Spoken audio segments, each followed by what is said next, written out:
Bismillahirrahmanirrahim. Assalamualaikum warahmatullahi wabarakatuh.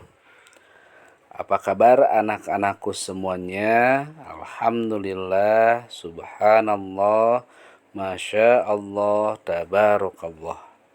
Semoga semuanya dalam keadaan sehat walafiat. Amin ya Allah ya rabbal alamin. Alhamdulillah, tsumma alhamdulillah, bertemu lagi dengan Pak Rijal pada mata pelajaran fikih yang insya Allah untuk pertemuan hari ini masih membahas pelajaran 5, yaitu tentang pinjam meminjam. Ya. Adapun untuk pokok bahasan di pertemuan hari ini, yang pertama akan membahas pengertian dan hukum pinjam meminjam. Yang kedua tentang rukun pinjam meminjam, dan yang ketiga ada syarat pinjam meminjam. Yang berikutnya kewajiban bagi peminjam, dan yang terakhir sikap ikhlas meminjamkan barang. Ya. Jadi langsung saja kita masuk ke pokok pembahasan yang pertama, yaitu arti dan hukum pinjam meminjam. Ya. Arti pinjam meminjam ini disebut juga ariyah. Ya, di dalam bahasa Arab pinjam meminjam itu disebutnya ariyah, yaitu meminjam suatu barang kepada orang lain untuk digunakan dan diambil manfaatnya. Ini kata kunci yang pertama, ya, meminjamkan barang untuk diambil manfaatnya. Dengan perjanjian akan mengembalikan barang tersebut dengan utuh. Ya. Kata kunci yang kedua, utuh. Ya. Dan dikembalikan pada waktu yang tepat dengan tidak membayar atau menyewa. Karena ini meminjam, bukan membayar atau menyewa. Sekali lagi, secara sederhananya untuk arti pinjam meminjam atau ariyah adalah meminjamkan suatu barang untuk diambil manfaatnya dengan nanti dikembalikan utuh pada waktu yang tepat tanpa bayaran atau tidak membayar atau menyewa. Ya. Kurang lebih ada 4 kata kuncinya untuk arti dari ariyah ini atau pinjam meminjam. Ya. Barang yang dipinjamkan untuk diambil manfaatnya, itu kata kunci yang pertama. Kemudian dikembalikan utuh. Yang ketiga dikembalikannya harus dalam waktu yang tepat. Dan tidak ada membayar atau menyewa. Itu arti pinjam meminjam. Di dalam kehidupan sehari-hari kalian pasti pernah, ya, meminjam sesuatu kepada teman kalau di sekolah, ya, kepada teman yang di lingkungan rumah, ya. Kita pasti pernah meminjam atau meminjamkan sesuatu kepada orang lain, ya.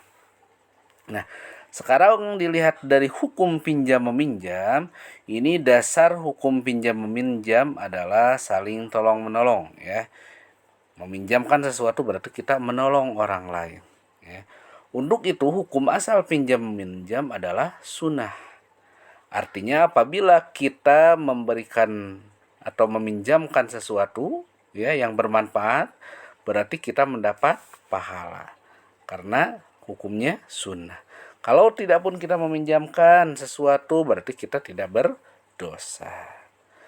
Nah, tetapi hukum pinjam meminjam juga bisa berubah menjadi wajib dan haram. Contoh hukum pinjam meminjam yang wajib, misal ada seorang temanmu yang membutuhkan uang banyak untuk operasi misalkan, ya. Kalau tidak dipinjamkan uang, maka kemungkinan untuk hidup sangat kecil, dalam arti akan meninggal dunia. Maka hukum meminjamkan uang tersebut, kalau memang kita ada, ya, uangnya, kita wajib meminjamkan, menolong orang tersebut. Karena itu berkaitan dengan nyawa seseorang. Nah, bisa juga hukum pinjam meminjam itu menjadi haram. Bagaimana pinjam meminjam menjadi haram? Kalau kita meminjamkan sesuatu untuk digunakan hal-hal yang tidak baik, ya. Kita punya rumah misalkan yang tidak dipakai, dipinjamkan ke orang lain, bukan disewa, ya, misal dipinjamkan, ada yang minjam, silakan, ternyata tempat tersebut, rumah tersebut dipakai untuk berjudi, ya, digunakan untuk hal-hal yang tidak baik, maka meminjamkan rumah tersebut menjadi haram, ya. Nah, itu sekali lagi arti dan hukum pinjam meminjam. Secara arti sekali lagi, ariyah itu adalah meminjamkan barang yang untuk diambil manfaatnya dengan kembali utuh, waktu yang tepat, dan tanpa membayar, ya. Hukum pinjam meminjam ada 3. Yang pertama, dasar hukumnya adalah sunnah, kemudian bisa menjadi wajib, dan bisa juga menjadi haram. Nah, apa saja rukun pinjam meminjam? Berarti rukun peminjam meminjam adalah segala hal yang harus ada ketika melaksanakan pinjam meminjam.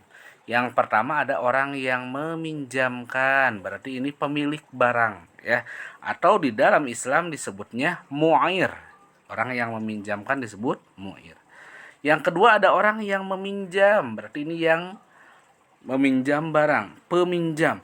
Ya, dalam bahasa Arab atau di dalam Islam disebutnya musta'ir.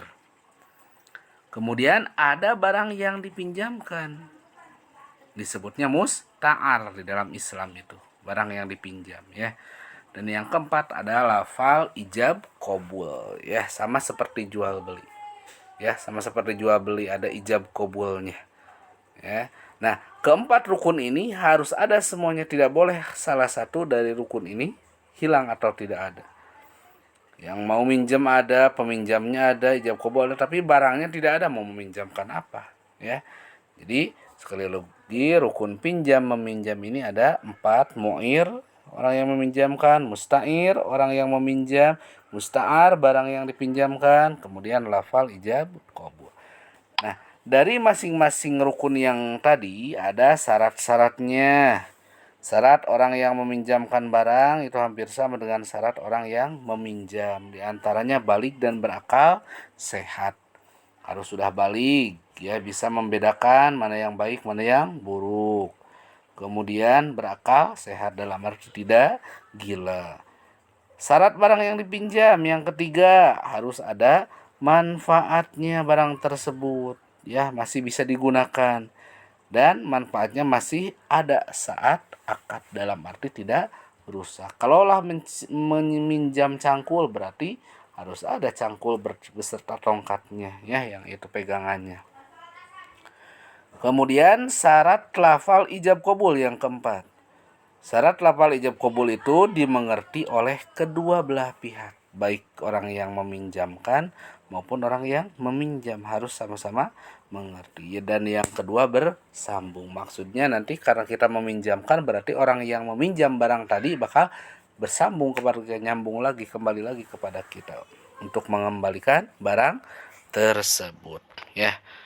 Sekali lagi, syarat orang yang meminjam barang hampir sama dengan syarat orang yang meminjam, balik dan berakal sehat, ya. Syaratnya sama orang yang meminjamkan juga. Kemudian syarat barang yang dipinjam ada manfaatnya, kemudian manfaatnya masih ada saat akad, ya. Kemudian syarat ijab qabul itu yang pertama dimengerti dan yang kedua bersambung. Nah, dalam hal pinjam meminjam, apa yang harus kita tanamkan? Di antaranya kewajiban bagi peminjam. Seorang peminjam harus berhati-hati dalam menggunakan barang yang dipinjamkan, ya. Apabila barang yang dipinjam rusak, maka peminjam harus bertanggung jawab dengan cara memperbaiki atau menggantinya. Kita meminjam pensil kepada teman kita, tiba-tiba pensilnya rusak, maka kita harus bertanggung jawab dengan cara menggantinya, ya. Itu kewajiban bagi peminjam, tanggung jawab. Sedangkan apa kewajiban bagi seorang yang meminjamkan barang, kita yang memiliki barang, kita harus menanamkan sikap ikhlas sebagai bentuk saling tolong menolong, ya, membantu orang yang sedang kesulitan, karena kita termasuk makhluk sosial yang membutuhkan antara satu dan yang lainnya, ya. Itu materi yang dapat Parja sampaikan. Ini ada tugas terlebih dahulu yang harus kalian kerjakan di buku paket fikih, ya.